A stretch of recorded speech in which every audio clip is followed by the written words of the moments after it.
خان صاحب تھوڑا سا آگے چلتے ہیں. ہم نے بیچ میں دیکھا کہ آپ کو جوڈیشری سے آپ نے کہا مجھے تکلیف ہوئی ہے, میں بھولوں گا نہیں کبھی, شروع میں. اب جو ہوا ہے اس کے بعد آپ جوڈیشری سے مطمئن ہیں؟ دیکھیں, جوڈیشری تو خیر اپنی فیصلوں سے عوام کو مطمئن کرتی ہے. جوڈیشری کو قوم جج کرتی ہے ان کے فیصلوں سے, اور فیصلے یہ نہیں مطلب کہ یہ جس طرح سارا وقت یہ جو پی ڈی ایم ہے جوڈیشری کو دھمکیاں دیتے رہتے ہیں کہ ہم یہ کر دیں گے وہ کر دیں گے. ہاں کئی دفعہ آپ کو تکلیف ہوتی ہے, مجھے تکلیف تھی اس دن. مجھے تکلیف صرف یہ تھی کہ میں نے اپنے آپ سے پوچھا کہ میں کتنا بڑا اس ملک کے لیے خطرہ ہوں کہ رات کے 12 بجے عدالتیں کھل گئی. خان صاحب میں نے پتہ بھی نہیں تھا پوچھا. یو ڈڈ ناٹ نو, آپ کو ہم لوگوں نے بتایا؟ ہاں آپ نے مجھے بتایا. نہیں مجھے جب میں وہاں بیٹھا ہوا تھا تو جی کوئی گاڑی بھی آ گئی ہے پکڑنے کے لیے, پتہ نہیں. تو میں اپنے آپ سے سوال پوچھ رہا تھا کہ کتنا میں نے اس ملک سے جرم کیا ہے, یا میں کیا ہوگا کہ یہ جو کھلا ہے. یہ تو تکلیف تو ہونی تھی. لیکن دیکھیں ہمیں اپنی عدالتوں کو مضبوط کرنا ہے. ایک سازش کا حصہ یہ ہے کہ عدالتوں کو ججز کو تقسیم کیا جا رہا ہے. تقسیم کیوں کر رہے ہیں؟ فیصلے دینے کے لیے. اپنے جوڈیشری یعنی انہوں نے ہمیشہ اپنے ججز بنائے ہیں. جسٹس قیوم کو کال کیا جی یہ فیصلہ کر دو, یہ ان کی ساری تاریخ ہے. ججز کو پلاٹس دے دیا نواز شریف نے 90 کی دہائی میں, وہ جارج ٹاؤن کے پلاٹس پکڑا دیے ان کو خریدنے کے لیے. پھر ان کو کرکٹ بورڈ کا چیئرمین بنا دیے ایک چیف جسٹس کو. یعنی یہ سارا وقت متاثر کرتے ہیں, کیونکہ نواز شریف کا سب سے بڑا خوف یہ ہے کہ اس کے پیسے بچ جائیں. زرداری کا بھی یہ خوف ہے. مجھے کیا خوف ہے, میں کیوں ججز کو اپنا کوئی بناؤں؟ ہم تو چاہتے ہیں کہ مضبوط پاکستان میں جوڈیشری بنے تاکہ عدل اور انصاف ہو. سو آپ نے یہ کہا بھی, I want to warn our nation of an unprecedented crackdown campaign by imported government. اور پھر آپ نے کہا media houses journalist who are carrying PTI and my narrative to the public. پھر آپ نے ارشد شریف صاحب, سابر شاکر کا ذکر کیا. کل رپورٹ کی عارف حمید بھٹی صاحب نے کہ عثمان بزدار صاحب کے تو کلیئر ہو گئے مقدمے, لیکن عمران ریاض صاحب کے مقدمے ابھی موجود ہیں سارے کے سارے. دیکھیں میں یہ کہہ رہا ہوں کہ میں اب اپنی ہیومن رائٹس آرگنائزیشن ہے یا ایمنسٹی انٹرنیشنل ہے, یہ ہر چیز کے اوپر بات کرتے ہیں. ہمارے جو اپنے آپ کو لبرل کہتے ہیں, جنہوں نے ہماری اتنی تنقید کی کہ ہمارے ملک میں میڈیا کو کوئی ہم آزاد نہیں کر رہے تھے. آپ کی حکومت میں, ہماری حکومت میں.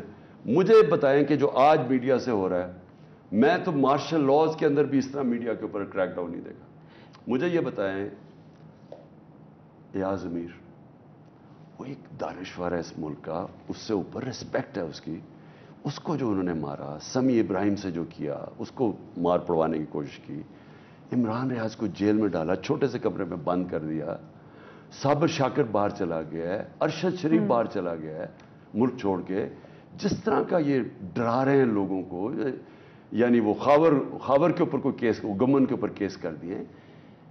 کدھر ہے یہ لوگ, یہ کیوں چپ ہیں؟ میں اب پوری کیمپین چلاؤں گا. میں اپنی آزاد میڈیا کے لیے اور اپنے صحافیوں کے لیے میں اب نکلوں گا.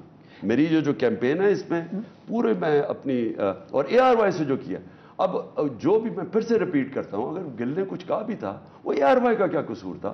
اور ان کے نیوز ایڈیٹر حماد کے جو گھر میں 2 بجے چلے گئے, اس کو اٹھا کے لے گئے. یعنی یہ تو کدھر ہوتا دنیا میں؟ اس لیے اس کے لیے پوری کیمپین. آپ کی کیمپین اس پہ فوکس ہوگی. اب آپ نے یہ کہا بھی ہوگی, اسلام آباد ہائی کورٹ, آزاد عدلیہ کے لیے بھی ہوگی. اسلام آباد ہائی کورٹ میں, اور اسلام آباد ہائی کورٹ پہ ہر کوئی جاتا ہے, وہیں سے ان کو امیدیں ہوتی ہیں.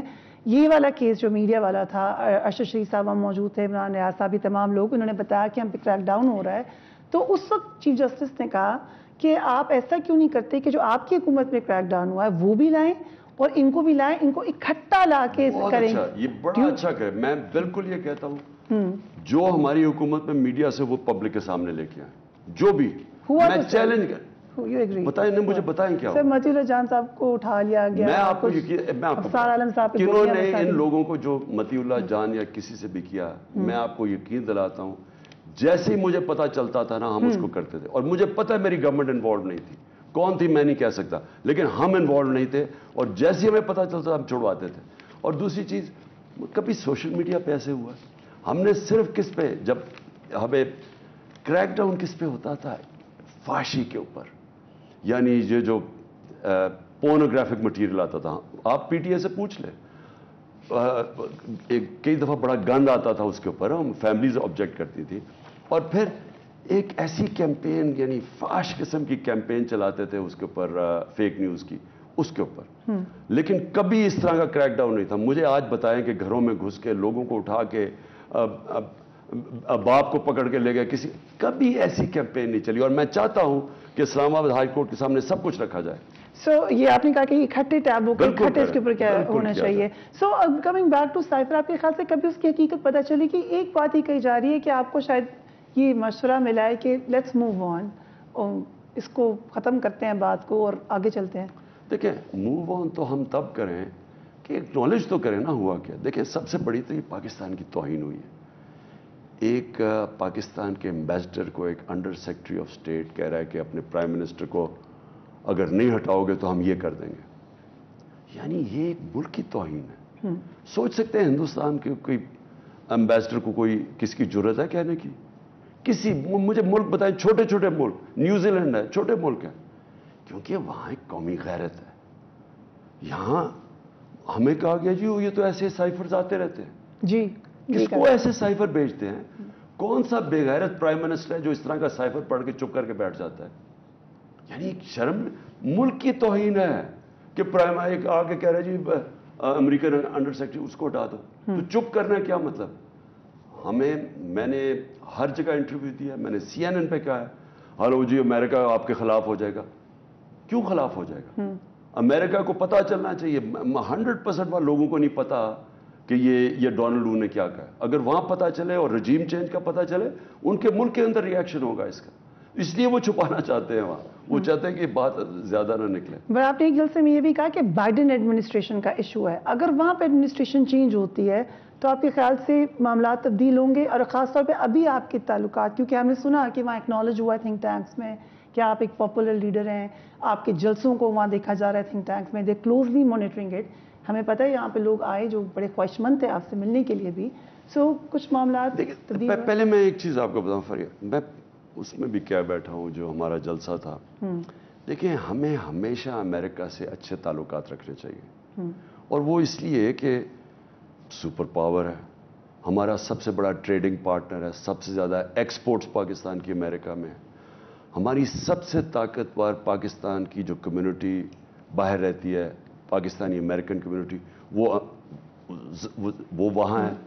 تو ہمیں تو ان سے تعلقات کبھی خراب نہیں کرنے چاہیے. لیکن دوستی میں اور غلامی میں بار بار کہہ بیٹھا ہوں بہت فرق ہے. ہماری بدقسمتی یہ ہے کہ ہمارے جو حکمران رہے ہیں وہ امریکن, وہ سمجھتے ہیں ان کی چمچا گیری کرو تو وہ بڑا آپ کو پسند کر لیں گے, وہ آپ کو اور ڈو مور کروائیں گے, وہ ڈو مور کہیں گے. ان کا میں تو جانتا ہوں نا ان کے کیریکٹر کو. آپ اپنے ملک کے انٹرسٹ کے لیے کھڑے ہوں گے, وہ آپ کی عزت کریں گے. ہم جب شروع میں انگلینڈ میں گیا اور یونیورسٹی میں, تو ایک چے گوارا تھا, وہ ایک ریولوشنری ساؤتھ امریکن, وہ ساری جگہ اس کے پوسٹرز ہوتے تھے. تو وہ تو اینٹی ویسٹ تھا, اینٹی امریکن تھا, لیکن یوتھ سارا اسے پسند کرتی تھی کیونکہ وہ نیشنلسٹ تھا. وہ اپنے ملک کے لیے کھڑا تھا, آزادی کے لیے کھڑا تھا. لوگ اپریشیٹ کرتے ہیں, یہ جانتے نہیں ہیں ویسٹرن سائیکی. یہ جا کے ان کے پیروں میں پڑ جاتے ہیں, ان کو خوش کرتے ہیں. وہ ان کی جو کام کرتی ہے یہاں عورت امریکن ایمبیسی میں, اس سے ایمبیسڈر سے پہلے وہ ملنے گئی, میں نے دیکھا جاتی عمرہ گئی تو مریم نواز باہر جا رہی ہے اس کو لے کے ریسیو کرنے آئے جس طرح کوئی رائلٹی. یہ کرٹسی نہیں ہے, کرٹسی میں اور اس میں بڑا فرق ہے. ہم ان کو اوپر چڑھا دیتے ہیں آسمانوں کے اوپر, اور ہم سمجھتے ہیں کہ ہم ان کو خوش کر دیں گے. وہ اپنے انٹرسٹ پہ چلتے ہیں. امریکہ کے انٹرسٹ ہے, ہمیں اپنے انٹرسٹ کو پروٹیکٹ کرنا ہے, وہ اپنے انٹرسٹ کو پروٹیکٹ کرتے ہیں. ان کا انٹرسٹ اب کہ جی ہمارے اگر ان کا انٹرسٹ یہ ہے کہ ہم ان کی جنگ میں شامل ہو جائیں, جو ہم نے وار آن ٹیرر میں شامل ہوئے, کیا ہمارا وہ انٹرسٹ تھا؟ ان کو ضرورت تھی ہماری. ہم نے اپنے 80,000 لوگ مروا دیے. سارے ٹوین ٹاور کے اندر 3,000 لوگ بھی نہیں مرے تھے. تو ہمیں اپنے انٹرسٹ کو پروٹیکٹ کرنا ہے, اور کئی دفعہ مشکل آپ کو کھڑا ہونا پڑتا ہے, سٹینڈ لینا پڑتا ہے, پریشر برداشت کرنا پڑتا ہے. لیکن آخر میں میری ذمہ داری ایز پرائم منسٹر جب تھا, میری عوام ہے, انہوں نے مجھے الیکٹ کیا تھا, مجھے ان کے لیے کھڑا ہونا ہے.